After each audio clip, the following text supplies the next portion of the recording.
great group of people that are going to work together and, improve our mission and bring education and excitement to Johnson County. All right. Now I'd like to recognize our elected officials. Of course, we have Senator Phil King here. He will be our speaker. We have with him his Arlington office manager, Molly Bateman. We also have Judge 249th District, Tiffany Struthers. Oh, there's your house. Where'd you go? 1, 2, 3. We have Commissioner Precinct, question mark. I know, I wrote it down through. John, Mike White. It's something personal between he and I. You guys just have to understand. Mike White, he's here. And if you don't like his roads, he's here. We also have Carlos Mayor, Bruce Butcher. Hey, good to see you, Mr. Mayor, here. And we have City of Alvarado. Okay. City Council Member Terry Keaton. Are there any other elected officials that I know? Bill Boston. Bill Boston, and you are? District Judge. District Judge. How did it stop me and tell me? I thought you looked familiar with it, I didn't know you were.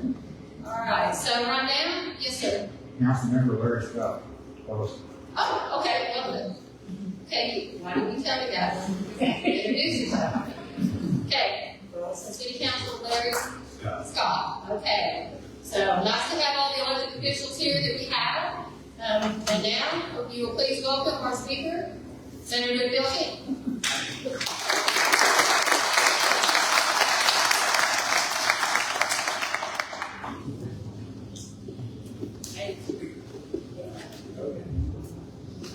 So do I need this? Y'all need me to use the microphone? What'd you say? Yes, please. So, anyway, thank you very much for having me.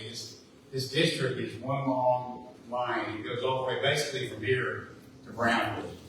So it's got all of Johnson, most of South Tarrant County, south of 30, and then has most of Parker County, and then all of Alabama, Stevens, Shackelford, Callahan, and Brown County. So basically out there, we get the Better County line from south. So it's a long distance. So I really enjoyed being here. This worked out really good. I started out today at the Capitol. We were having a hearing in the Senate Business and Commerce Committee on artificial intelligence, and which is really, really wonderful and really, really terrifying. And I can't really figure out which one's the most, but I think it's leaning on the terrifying side. So it's we're having to really think in terms. There's so many wonderful applications for what the business is going to do, and that's going to go forward. But there's so much evil that comes with it as well. I mean, just danger and data security. And so some of the things they're doing in child pornography, and then also, and the judge knows this, also just drawing our children into blackmailing them, using it for the way they can do the photos, so many things. It's really a scary deal. It's very hard to prosecute. So we're kind of trying to get our hands around that as a state. That said, I was hoping maybe I'd really like to come back like in late December or early January and really talk about the legislative session, which convenes the second Tuesday in January, whatever that is this year. And really kind of get you a feel for what's important at that time, because then we'll know how the elections have gone, because that changes a lot of things one way or the other, and what we're going to be focusing on and doing, and all of that. So if it's all right, though, tonight, what I really wanted to do was just kind of just answer questions and just talk about really whatever you wanted to talk about, if that's okay. Okay. But before I did that, I did just want to say one thing. If you'll give me a little liberty here. All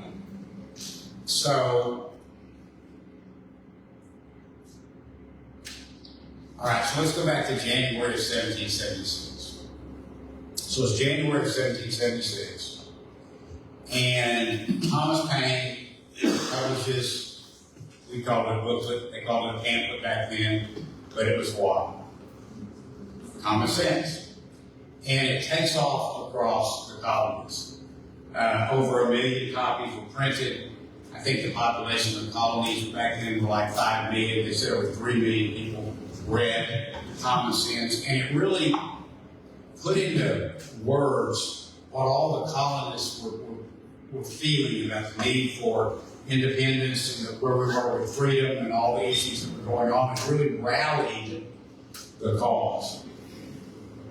And so things moved forward, and then in that summer, in July, of course, you had the Declaration of Independence, and there was a real high at that time. And then after that, things did not go well at all. Washington's army, which started off at about 30,000 personnel, 30,000 soldiers, suffered defeat after defeat. In Brooklyn, they would have been completely wiped out, but Fort Providence that saved them at the last minute.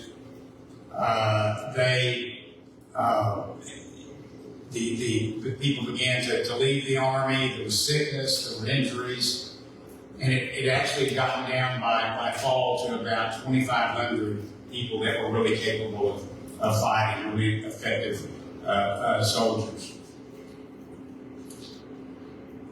And one day on the long and very arduous march through New Jersey, Washington was going through the ranks, and he spotted Thomas Paine. And he went up to him and he said, "What are you doing here?" And Thomas said, "Well, I've been enlisted as a rifleman." And Washington told him, he said, I don't need you here as a soldier. I need you to go back and write another pamphlet and explain to people why these are such perilous times and why this is so hard. And so Paine did it. He retreated to Philadelphia, and he wrote another pamphlet, and it was an article called, I remember, The American Crisis. Now, jump forward to Christmas Day, 1776. And Washington had just marched his soldiers, many of them barefoot, all of them ragged, through a snowstorm to the bank of the Delaware River. And they slowly began, it was an act of desperation, and they slowly began to ferry people, boat people, both the army across the Delaware to where they were going to confront the Hessian soldiers in what later became known as the Battle of Trenton. And what's so interesting is that pamphlet, The American Crisis, which Thomas Paine had just published, Washington distributed it and had all his officers reading it while they waited for their troops to be ferried across. Because he wanted them to understand the importance and to be motivated to what they were fixing to do. So he had them read The American Crisis. They ferry across. You all know the story. It's the Battle of Trenton. They surprise the Hessian soldiers and overtake them in an amazing time. It's a great victory. And it really changed the course of the war. In fact, if it hadn't been for Trenton, the Revolutionary War would have soon been lost, because Washington's army would have continued to deteriorate and fall apart. The war would have been over and things would have been much different. The reason I tell that story is, if you've been me, and I really thought about this a lot, and this was last week during the Democratic Convention, and we were all on such a high a month ago, knowing that Donald Trump was going to be our next president. And that was probably going to mean we would hold on to the House, gain some seats there, and secure the U.S. Senate. Ted Cruz would be okay, and that we'd be able to really deal with some of these things that have become such a disaster under Biden and Harris. And then all of a sudden, they have the coup, and Biden's removed, and Harris is in, and apparently everything she's done in her life up to this point is completely erased, and now she's the princess. And they have everything on their side. They have social media, they have mainstream media, they have a lot of corporate America, a lot of tech America, they have a lot of money, and everything seems to be going their way. And it was a little discouraging. But I just want to tell you, I really, really believe that this November is our Trenton. I really believe that. And I just want to tell everybody to stay encouraged. I think that, Trump is going to win Texas. That's not a complete given, but it's an almost given. Cruz has got a hard race, but I'm confident he's going to win it. But we've got a lot of opportunity to help in these other states and some other areas of Texas. But I believe that this is going to be our Trenton. And I believe it's going to be our chance to turn America around. And remember, after Trenton, 4 years later came Yorktown and a total victory for the American armies. And I just really see that coming. I just want to say before we start taking questions, if you were discouraged like I was, and it seemed to be every time I turn on social media or Fox News right now, just think what those Patriots were dealing with without shoes and in the snow, and sick and injured, and what they dealt with on Christmas Day. And I'm going back right through now and reading, or actually listening to it, Common Sense when I'm driving. When I think I'm driving so much, I read a lot of books, and people think I'm really well read. Anyway, but I'm going through that, and I'm going to do the American crisis. And I just want to encourage you to do that as well.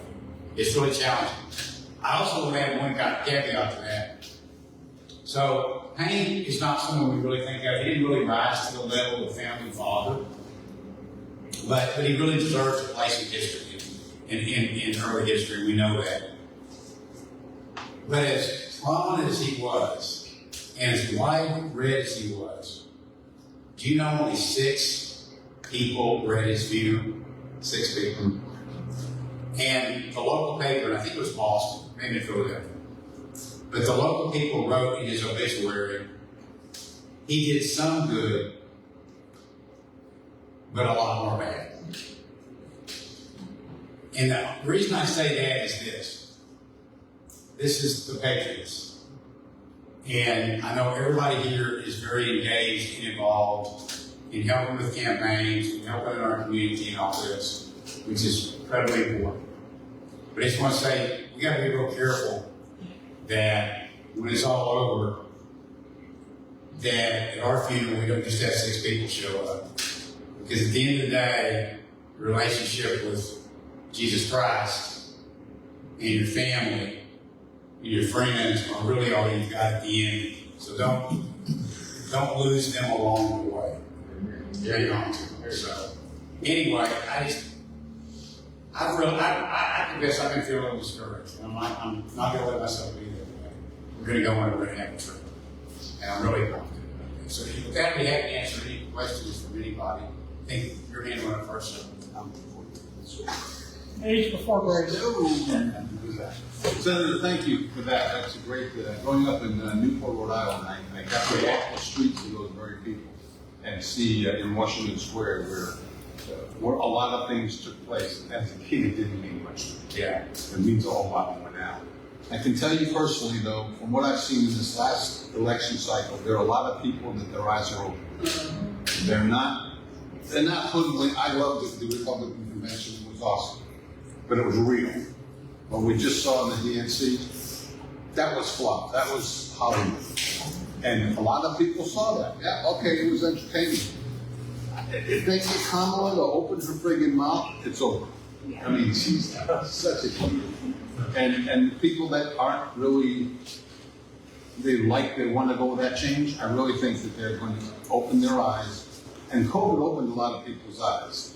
That this, it's so easy. It's such an easy choice when you start weighing it out. And as a matter of fact, George Washington, that's what he used to do.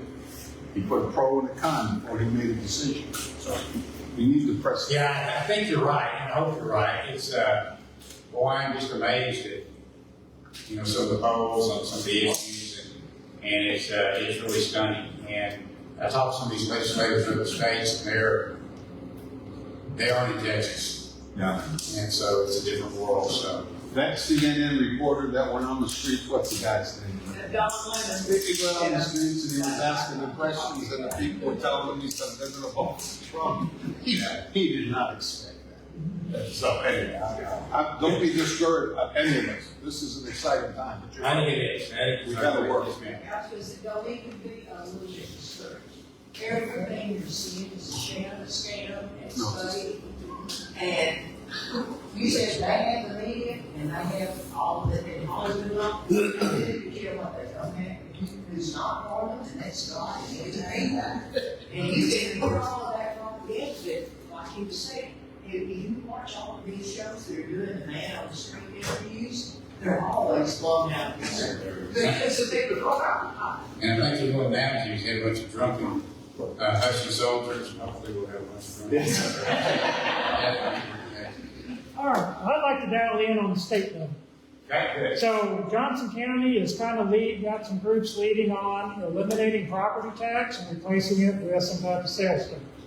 My question is, what is it going to take to get the lieutenant governor and the Senate behind that and actually see action in the upcoming legislative session? So,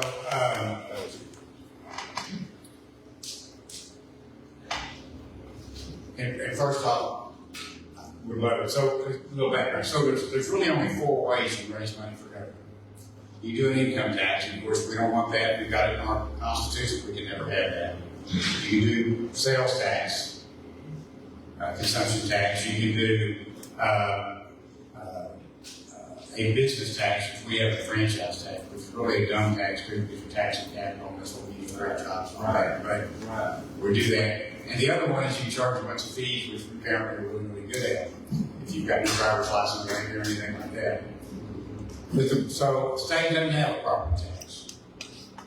And the state's money is almost all entirely sales tax. And the rest of it comes from some odds and ends, quite a bit from oil and gas severance tax. It's kind of like the sales tax on every barrel and every UCF of gas, which right now has really been producing well. But it's primarily sales tax. So we have looked at how do you replace that? And I've filed bills to do that. Others have to, in whole or in part. The math is where we run into troubles. So, and it changes every year because of the value of sales tax relative to the economy and all that, and where property tax are at. But usually it ends up showing that somewhere we would have to increase the sales tax if you're just going to get rid of school property tax altogether. The way our schools are right now, state pays for about half of it, the rest of it's paid for by local property tax dollars. So if you were going to get rid of just school tax, it's going to cost, it changes a little bit each year, but about 10 cents added to the sales tax. So the problem if you just do that, that's increasing inflation on everything anyone buys by 10% automatically. Now, sales tax or property tax is going to go down, I understand it. So the problem has been on that, and so all the retail folks, or anyone in the retail business shows up and really works against that because they say, one, we're not going to be able to compete with other states, we have online purchasing, all these different things, and it's really hard on low income because it really has been hard. So then the other way to do it, which I think is the right way to do it, is to broaden the sales tax base. Because if you go and look at what there's a sales tax on and what there's not, a lot of it makes no sense at all. And it's a lot of money kind of left on the table. For example, if the plumber comes to your house, you pay for the parts of sales tax, his or her services, you don't pay a sales tax on. If you go to a lawyer or a CPA or your dentist, you don't pay sales tax on those professional services. If you buy a house, you don't pay a sales tax on that house. If you're a real estate agent, you don't pay a sales tax on anything dealing with real estate. If you're farm and ranch, if you're buying ag products, which I do, you don't pay a sales tax on those ag products. If you're in manufacturing, you need the components that go into building something, you don't pay a sales tax on those components, only on the final product. And on and on. If you go to the grocery store, they have to have a computer behind the scanner to figure out what's sales tax and what's not, because it's so confusing. So you can broaden that sales tax base, and we've tried to do it. And you can broaden it, and you can raise a lot of money that way, so it doesn't have to be such a big increase in the actual sales tax itself. What we have run into when you do that is every group shows up that it affects and says, well, look, we're the realtors. It's okay to do this to the lawyers, but you can't tax the realtors, and this is your. And everybody shows up. And it ends up killing the legislation. I thought we had about 6 years ago, maybe it's 4 years ago, when we just said, okay, let's just take a baby step. Let's just raise it 1 cent, and that would buy down, I forgot how much in property tax. And let's start the process and do it incrementally. And then it ended up being all our good friends on the right, Empire Texans and all those guys, that came out against it because they said, and correctly so, that, well, you can raise that sales tax, but then the legislature could come along a few years later and raise and allow the property tax to go back up, or reduce the amount they're paying for schools, which would mean the property tax to go back up. And it would just be a tax, and that's technically correct. That's true anything. And so they ended up killing it. And so I'm 100% for it. And I've tried it, and others have tried it. And if someone can figure out how to do it, I'm right there with it. But the math has just never added up. And then everybody shows up and's got some reason to say that it's in some part it's bad. So we had to never get the votes. When you get that many people together for their own box, let them come up with a freaking idea. Well, I mean, that's what I'm talking about. I still think the way to do it is incrementally. I think that and step into it. 2 cents a year, the way to put that all in place, and slowly do it and buy it down. Now, you could never do it. Here's the other thing that happens, because we talk about what's good for cities and counties. Well, the problem with that is, you get out in some of our small communities, they don't have any retail. There's nothing for them to raise sales tax off of. And then someone suggested, in fact, today to me, well, you can do like a Robin Hood like they have for schools. You know how that's worked out for schools. So it's just, if you had to start over in my world, you wouldn't have anything but a sales tax. I think it's fair, it's flat. You only pay it, it's hard to cheat, you don't pay it unless you're buying something. I think it's the only way to go. And if we can figure out how to get there, I'm with you 100%. And I have voted every single time there's been any opportunity to do it, I voted for it. Yes, David? Well, Manu, how do you get a grip on the schools? Because the schools are what are driving people out of their homes, and look at what they're doing. Look at godly detail. Look at some of, you can walk to the stadium and they don't say, I'm for educated kids, that when they want a bond for $300,000 to do this, but they got $300,000 to resurface the softball, baseball field, but not to fix the air conditioners. The schools are out of control. The school board, and I understand, but when the only people that are running are the buddy system, they got the buddies on there. When this guy has been on there for 30-something years, when this one, he's elected because of his name recognition, and he's resigned so that they can bring their buddy in, and that's how it's working. We got to get a grip on the schools. There's one thing to educate these kids, but why are we football? Look at these stadiums, football, baseball, and conference, what they say, all these teachers are told that if this bond doesn't pass, we're going to fire you. So there's that's what happened in Joshua, because when I was over there, if I didn't resign, I would have been laid off because of like Monday. But we got 200 people that are assistant, whatever. So about a year ago, there was a group called the Texas Conservative Coalition Research Institute. I asked them if they would do a study on school finance for us. And you can pull it up online. I think it's actually on Twitter, Facebook, and everything else. It's Texas Conservative Coalition Research Institute. And the study was really interesting. But the one chart that really caught my attention was the very last one. And they charted out the growth in teaching positions over the last 10 or maybe 20 years, and the growth in administrative positions. And in administrative positions, they really carved out, they had anything to do with the classroom, it didn't count as an administrative position. Even the janitor didn't count as an administrative position. These are really people just that have a phone at their desk, basically. The growth in administrative positions during that time period had been 2.3 times the rate of teaching positions. This is statewide. And the salary for the administrative positions was on average 30% higher than the teaching positions. So that's a big piece of it too, is the administrative level. How do you get your Well, I think school choice is one of those things. Because a little competition is good, and I think it also, as it funnels some funds toward those private schools, and private schools are going to be shown to be doing a very, very good job at a very much lower cost. I think competition helps, but I would say it's a huge problem. You've got some schools up and keep up with televised. They've elected a great school board, and a lot of the school boards I talk to, they say, "Oh, we don't have time to do anything." That's not true.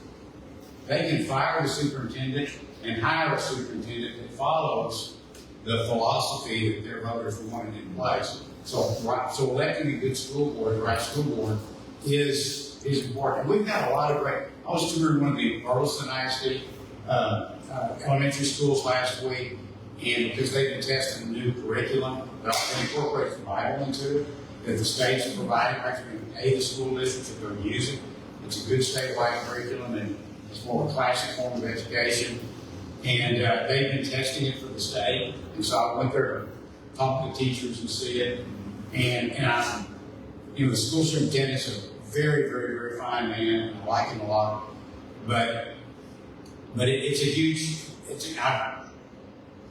you seen his packet? I spoke. I haven't done yes, but I know I spoke to the Chamber of Commerce the other day. In one of my school districts, I've got like 40 something of them. One of them I started talking on school choice, and I got more down. So there's a lot of tension right now between the school districts and the legislature. We've got a lot of wonderful teachers, we've got a lot of wonderful administrators, and people who are trying to do the right thing. We've got a lot who are caught up in, Fourth ISD, I don't know if you saw their scores the other day, but something like 35% of the kids in Fourth ISD are testing at grade level. 35%, and some of the courses like science work were way below that, and they've been doing that. We had to go in and take over Houston ISD last year. It took us 2 or 3 years to do it because they sued to try to stop us, but we removed the board of trustees and put in our new trustees and a new superintendent because they were failing so miserably.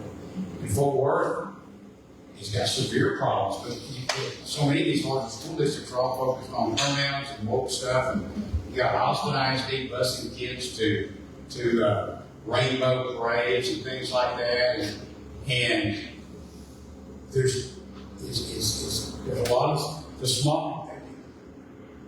If the smaller school districts tend to perform a lot better because the people and neighbors and families have a lot more influence on them. The larger ones are the ones that we really have the largest struggles with in terms of performance. But, we created this APF scoring system to rate schools. Now a number of the school districts have filed suit because they don't want us releasing the records to show they've got an A, B, C, D, and E, and F. And so now we're fighting on that. But I don't know the full answer to that because we've been struggling with it for so many years. But we did put a 2.5% cap on the revenue increase for the school district and having property taxes. And the revenues off taxes cannot go up over 2.5% over the previous year, which we thought we were kind of capping under inflation. And that's been in effect 2 years now. Yes, sir. Mr. King, at that point of interest, I never realized that this morning until I heard on WPAP. Texas has a high school referee problem.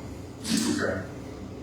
The gentleman that came on the radio this morning was president of the Texas High School Referee Association.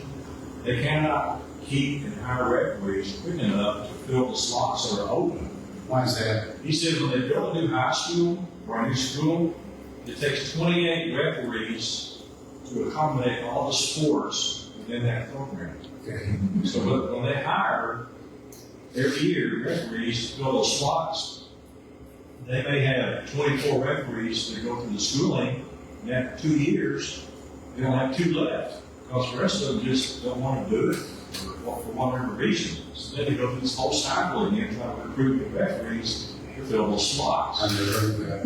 Very interesting. Yeah. That's a burden on the school districts.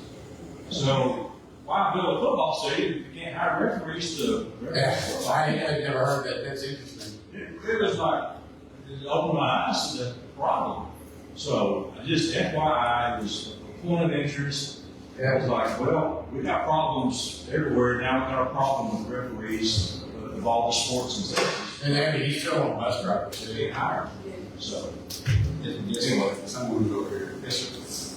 Yes, sir. Please. Quick comment about the drunk driving that we are seeing here. When you have a family of 5 right now by a 19-year-old drunk, and he's released from Tarrant County Jail in 4 days, and we got a Republican sheriff, we got Republican judges, and they're releasing these drunks. It's very frustrating. And Fort Worth police sergeant killed by another drunk driver. And, why are these drunks being released? Yeah, I went to his funeral that Saturday, and it was I was a former police officer for a long time. And in that case, the lady that ran over him had been released on probation on first degree felony 60 days earlier for shooting her girlfriend. And she was out on probation and had 10 shots of whatever she said and ran over him. It's frustrating. And I know we've got some judges here, but I know the DWI laws are strong. I know they also have a lot of, okay, I don't speak for a judge, but I had a judge tell me one thing one time. He said, so I've got 3 types of drunk drivers that come before me. He said, one of them, just the sheer embarrassment of having been arrested.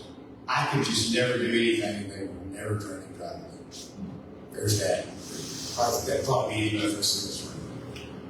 So the next category, they need to go through some, weekends in jail or 30 days in jail. They need to lose their license. They need to go through some mandatory things, but we can probably deal with it. He said, then I've got this other category that it doesn't matter what I do, how long you keep them in jail. When they get out, they're going to drive drunk again. And those are the ones I have trouble under the law keeping in jail. So, yes, sir. Okay, go back to the school system. And I'm showing on the screen over here, 88% increase in administrative. And I asked about this a while back, and they said, Excuse me, 88% increase in what? Administrative. administrative, 88% increase. And they were telling me that the unfunded mandates is the reason for the increase of administrative jobs, okay? I'm hearing this, I don't know if it's accurate or not. Here our teachers aren't getting paid the way they need to be. And we're also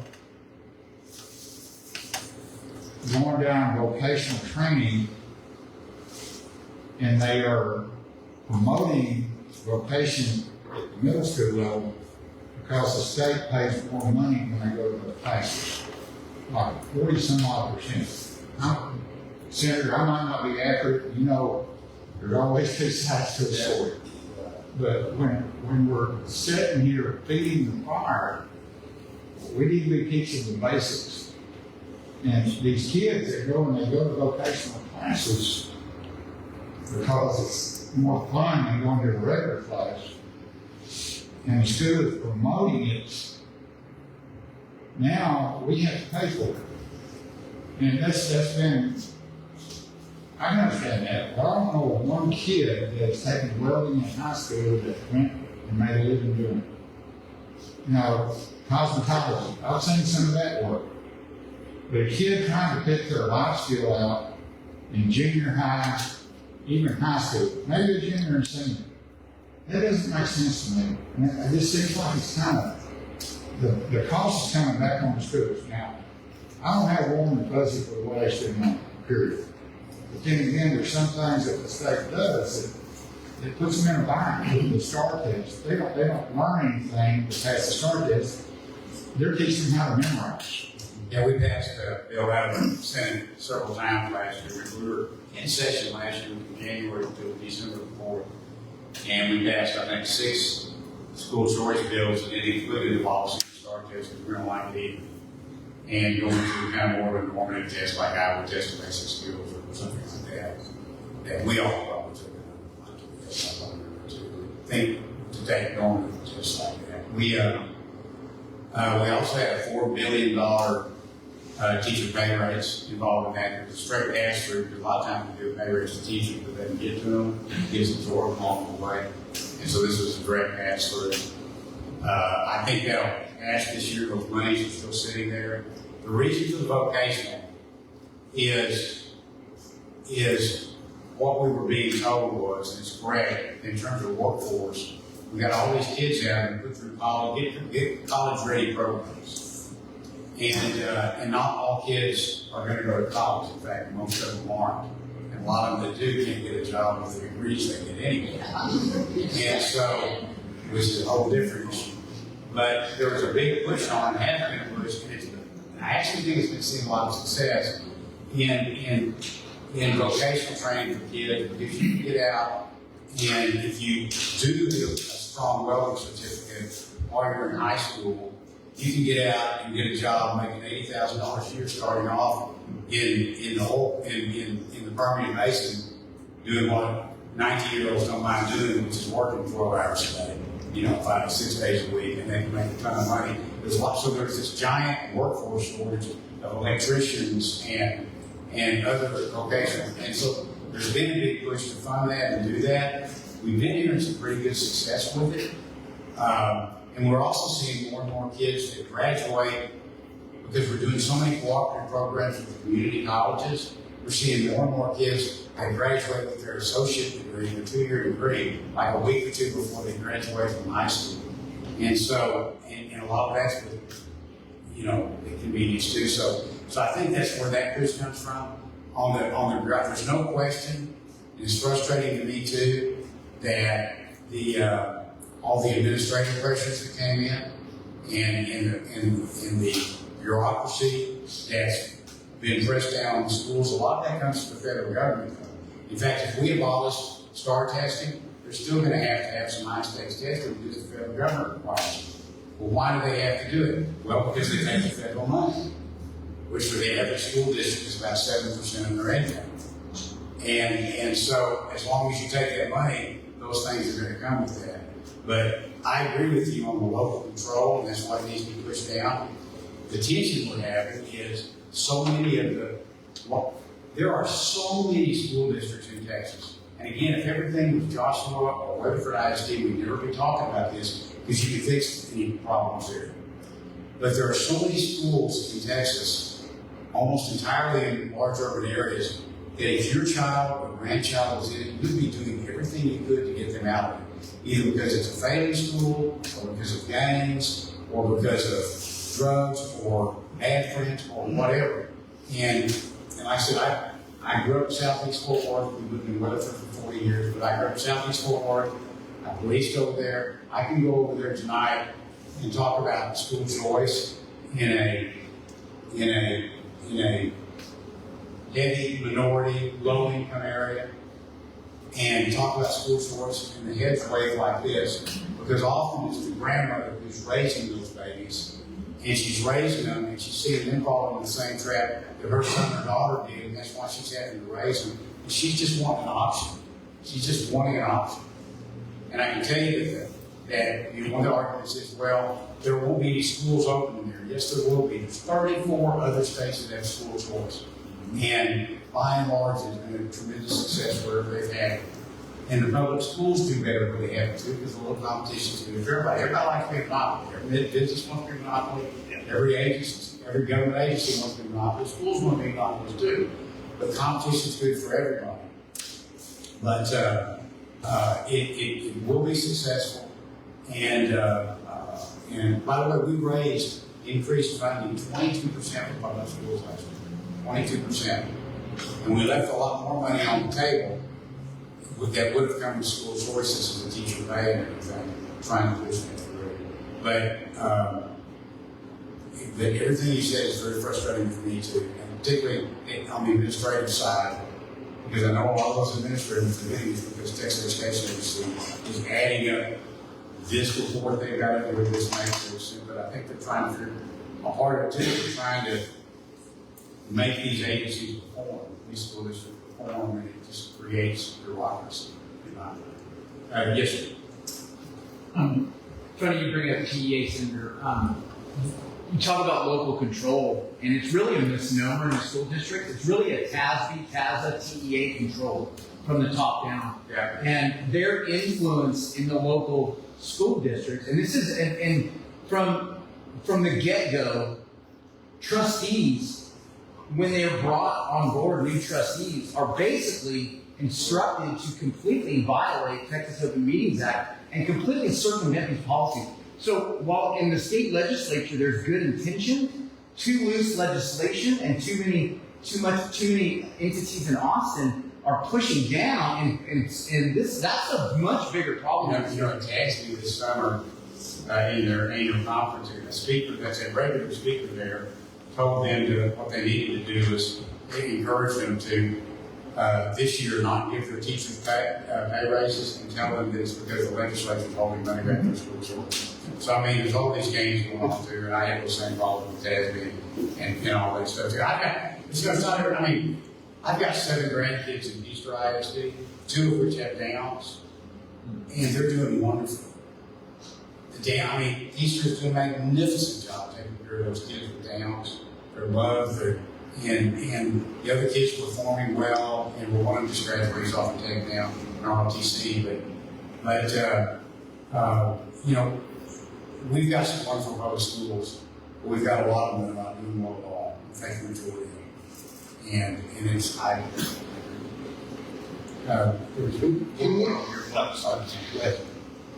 ladies, y'all kind of fall behind, it's been pretty much all guys, so. It's a man's world, you know that. I got $5. I missed it.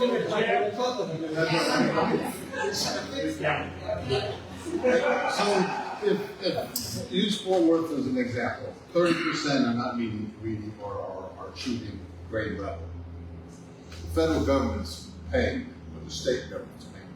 Are they not penalized? Because I know that one of the teachers I know quit because she was told that she literally had to ask these people whether they showed up to class or not, so they could get paid. So that's on top of that issue. So all the state does is we try to do performance ratings, which is based on the STAR test and some other things. And we try to publish those so parents can know how the school district's doing.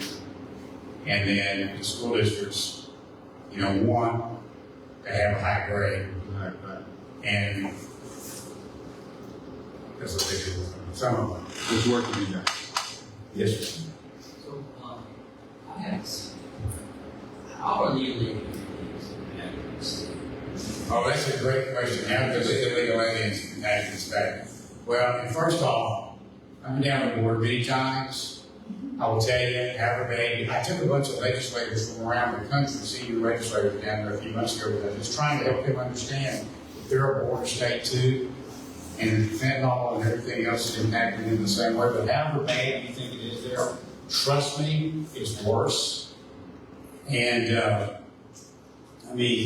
and we are spending so much money. We'll spend this fiscal year $3.2 billion on border security. We'll have, we've got on any given day, we've had as many as 10,000 personnel at a time deployed down there. On any given day, we have thousands. That's your DPS, Texas Rangers, Texas State Guard, Air National Guard, Army National Guard, Parks and Wildlife, basically anybody we've got that wears a uniform, we deploy down there. We've installed over 5,000 monitoring cameras. We have our own gunboats, and they are real gunboats. We have armed shallow draft boats. We have aircraft, both fixed and rotary. We have technology. We just opened a 3,000 bed prison facility, or rather converted one to just for us to process people, because we can find any reason for us to hang on to them. We try to, human trafficking or whatever. We've seized over, just in the last 3 years, I guess, we've seized over 500 million lethal doses of fentanyl, and of course, we're just getting a tiny percentage of it. We've at the Texas border, which you got to think about how big it is. It's 1,254 miles. That's like the distance from Georgia to Maine. And we just aren't capable ourselves of securing it. We've got razor wire up. We're doing the booties, and we're going to fortify over that now. We think those are going to be really effective. There is no government in northern Mexico. It's all cartels. And they're trained and funded and armed and all of that.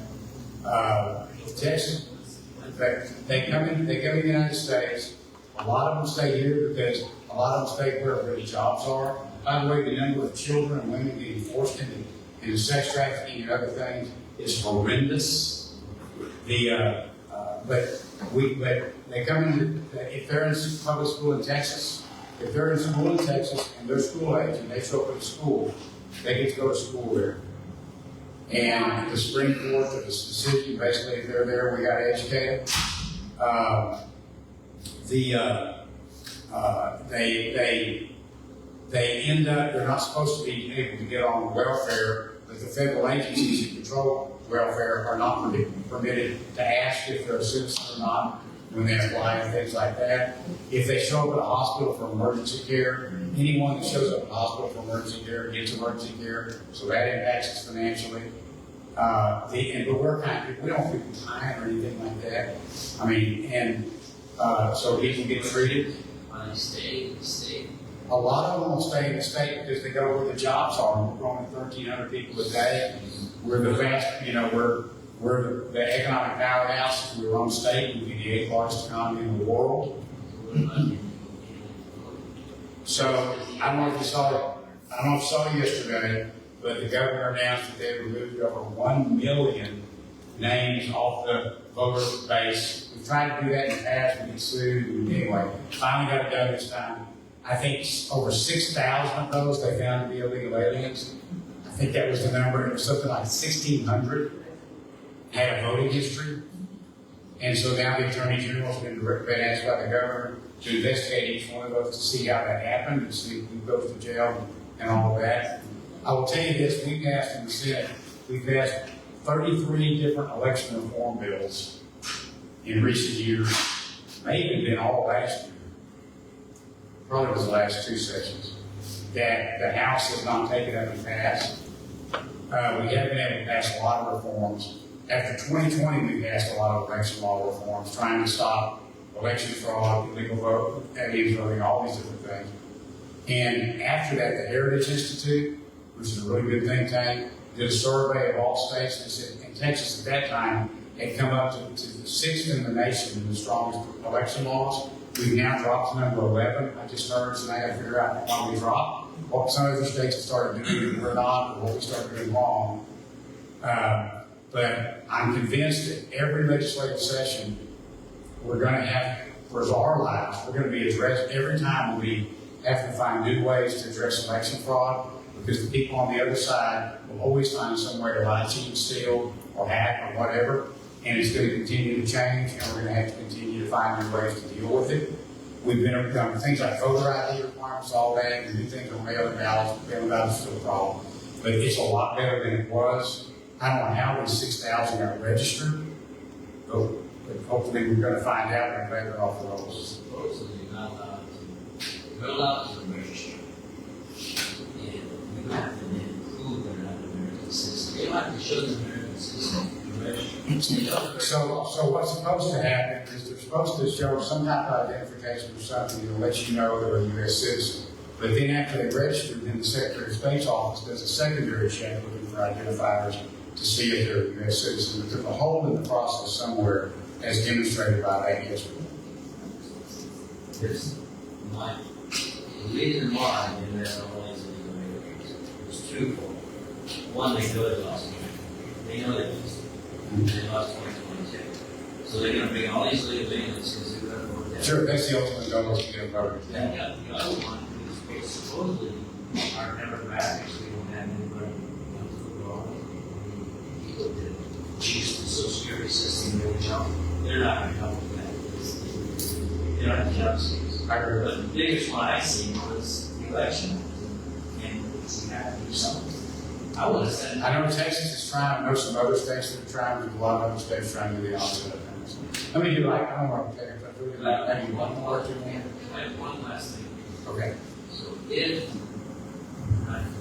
ideally from this time, what is the state going to do to help boost these people out of the country? So the state, the question was, what's the state going to do to help push these people out? So so we passed a statute last year that made it against the law, and ultimately becomes a felony if you are in the state and you enter illegally, if you're an illegal alien in the state. We passed it, one, because we wanted to enforce it, and allows us to escort people to the border and export them. Deport them, sorry. But it allows us to deport, and allows us to put them in jail for being here illegally and other things. We knew that there would be an instant injunction against it in federal court. But that was okay, because what we also were trying to do is there's a law from Arizona from 20 Supreme Court case, 2015, 2016, something like that. Who was the sheriff? Sheriff Joe? Yeah. So he was deporting and arresting, and DOJ sued Arizona, and it's U.S. versus Arizona. And in that, the Supreme Court ruled that states could not do anything to enforce immigration law. Interestingly, up until the 1860s or 70s, there wasn't any immigration law in the United States. The states did it all. And then over the years, the federal government took more and more of that, and the Supreme Court, so we weren't allowed to, what we think, the reason we passed that statute, one, we want to deport, but the other reason we did is we want to be able we want to get it to work quickly up to the Supreme Court, because we hope that the current Trump Supreme Court will give us back the authority to enforce immigration, and declaring things like declaring it an invasion is part of what we used to do that. So that's one thing we've done, so we're waiting on that. We do one more, and then I told the gentleman I'd do that back there. And I'll stick around afterwards. Just in your opinion, with Tulsi Gabbard and Kennedy coming on board, do you think that's going to be a big push for us? I think Tulsi Gabbard and R. Kennedy Jr. coming on, I think it helps. I think maybe there'll be some more Democrats come out. I actually think what happens is once we get to the debate, I've got to believe she's going to flounder terribly into the debate, and I'm hoping the Democrats will just start pulling back at that point, realize what's happening. But they are a relentless group, so I don't know. But yes, ma'am. Last question, please. Second. So which is odd, I don't mention this, I know it's a little bit, some of the drugs, it's legal, do you really register people driver's license? Yeah, I think so. When you go to get your driver's license, you're asked, would you like to register to vote? So you have to show proof of citizenship to do that to the DMV. If you're a legal alien, if you're here for a student visa or you've got a work visa, if you're here legally, and you're there to get a driver's license, two things. One, we found they give you a driver's license because you're entitled to it. But to make sure that law enforcement knows they're not a U.S. citizen or registrars or anybody, it's a different kind of driver's license. If I remember right, it's actually turned the opposite direction on the card, and it's a different color. And so that way, anyone who looks at it knows this is not a U.S. citizen.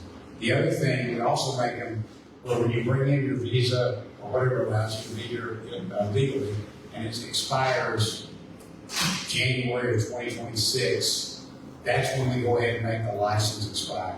Because what we also found that was happening, we were just scheduling them, and their legal status would expire, and they'd come back in and renew their driver's license, and we were just renewing it. And so we found that and stopped that as well. Promise last year. Just real quick, we can send a friggin' missile to another country Yeah. and get a friggin' quarter. We can't take out the cartels on the other side of our. Well, we can. Okay, that's my question. Why not? Well, because it takes a U.S. military action, and essentially declaring war. I mean, we kind of did that with Montevideo at one point. Do we But have the authority in the state of Texas to sort of do that? state of Texas really doesn't have the authority, but it also doesn't have the ability. We don't have the military forces to do that. We do have the National Guard. So here's the interesting thing too. So the National Guard, the State Guard is always under the government. State Guard is not a militia, it's part of the Texas military department. But it's only 2,600 people.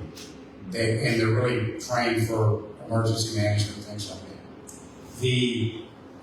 The Army National Guard and the Air National Guard, which are full military, they're under the governor is the commander-in-chief until they're federalized. And when they're federalized, they come under the Pentagon, residence of the commander-in-chief, and when they go to war, they go to war. And then when they come back on state active duty or state duty. So, even if the governor said, I'm organizing the National Guard, we're going to take our F-16 wing, or whatever, take everything we've got, we're going to go down and we're going to invade, which he doesn't have the legal authority to do. Only the Congress has the constitutional authority to declare war. But even if he was, that very night, the governor or the president would federalize the National Guard. They would switch from under the governor's being commander-in-chief to the Fed. We're actually worried about that at the border. That in the next Harris administration, to stop us from having the National Guard at the border, she'll just federalize it. And they don't take orders from us, they take orders from the Pentagon. I got to stop there. I'll stick around. Okay, James. Well, first of all, I'm a teacher, and so I know exactly what's going on in the classroom, because if you don't do your SEL, if you're good enough and you're guaranteed to have a non-contract renewal or you get circled. You talked about how the National Guard can get nationalized and federalized. How come we don't raise the militia? Why do we have to say we're our National Guard? How come we don't raise the militia? Where's the common man that is able to defend our state? Because we already know that the slow jail in come on, that's what we was a big money. Get the minimum. Get the minimum. With that being said, if the Feds don't want to protect us, then we protect ourselves. Yeah, so we have a Texas State Guard. He was just celebrating his 80th birthday. It's about, I've been in it for almost 20 years. You're welcome to enlist. I'll be happy to connect you with the recruiter. It's a wonderful organization. We do, the primary duty is, if you saw Harvey, the people in the boats, that's us, wildfires and things like that. But we also are gap fillers for state services. So, for example, we have a JAG. The State Guard are the ones running the operating bases at the border. The State Guard are doing all the JAG duties. They're all lawyers doing the JAG duties at the border. We have a medical detachment, medical brigade, and that provides emergency medical services at storms and other essential need, other critical times, evacuations, things like that. We have a civil engineers detachment, and that's really we came up with that after that hurricane. We figured we learned that a lot of small community people can't go home where the water runs, and those small communities don't have engineers on staff. And so we have one of our guys was a retired colonel with the Corps of Engineers, and he said, "Why don't we form an engineering detachment?" So we ran up with pretty much engineers around the state. They were really sound engineering detachment. We've got drone operations, a lot of other things. It's a wonderful organization. We're trying to get it to 5,000 personnel, but it takes a great deal of commitment and cost to put together an entire military. State Guard can do that. Florida just formed one, and I think they just budgeted like $150 million for the first year for the operation. So, and they suspended their State Guard that they're down in order right now. It's also down here. So, anyway, thank y'all very, very so much for letting me be here.